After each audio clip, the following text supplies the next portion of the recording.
Hello, this is Tiffany with Hustle Hard Design Co. I just want to do a quick video tutorial to show you how to use my faux embroidery Canva frames with outline. Okay, there are two files included with this. There's a whiteboard version and there's a single page version. Uppercase letters A through Z. Okay, this is the single page version. Each letter is on its own page.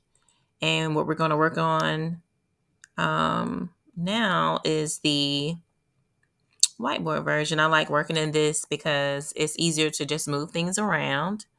So I designed a letter here. We're going to go through the process of adding the changing the stitch color and adding the design to the frame. Okay, it comes with the stitch border, the white outline, which is editable, and then the base frame where you add your design. It's on top, so you do not have to rearrange your letters, rearrange the image in order to drop your design. It's just right on top. So we're going to recreate this letter S like we did here. Okay, we're going to drag and drop our design into the frame. And we are going to we're going to use this tool here to paste this color onto the letter T. So you want to select the color, the purple stitching, copy the style, and then paste it here. And then it'll change the color. I'm going to show you how to change the color in dual tone, but I just wanted you to see that. And then we're going to go to position and let's see. Why is it not opening?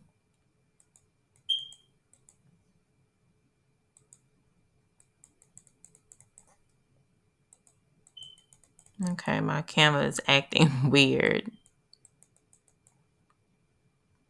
Okay, there it goes. Positioning. Find this letter T here. I'm going to change this stroke color to purple, like the letter S.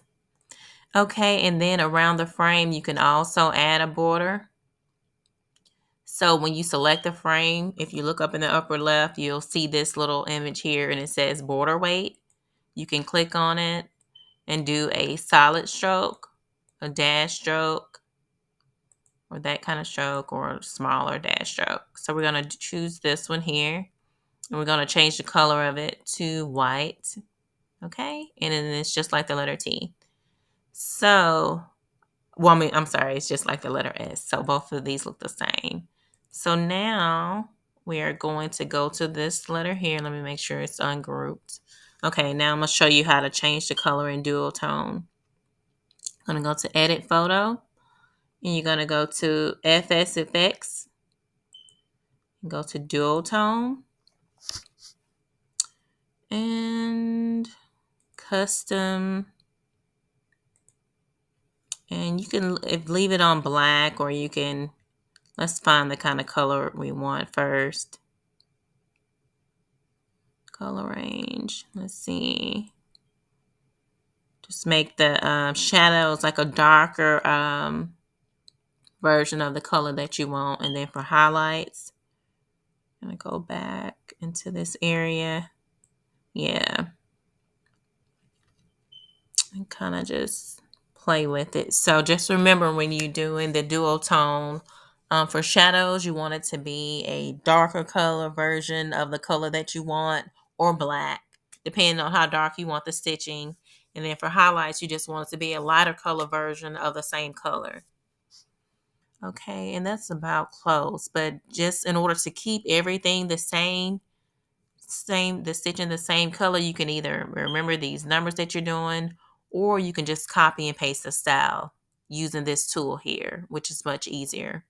And it doesn't retain the information. You would have to do it one by one. So let's see. I'm going to ungroup this. so I can show you. Okay, so I'm gonna select this stitch in here, copy the style, go to the letter T. Oops, go back, select this here,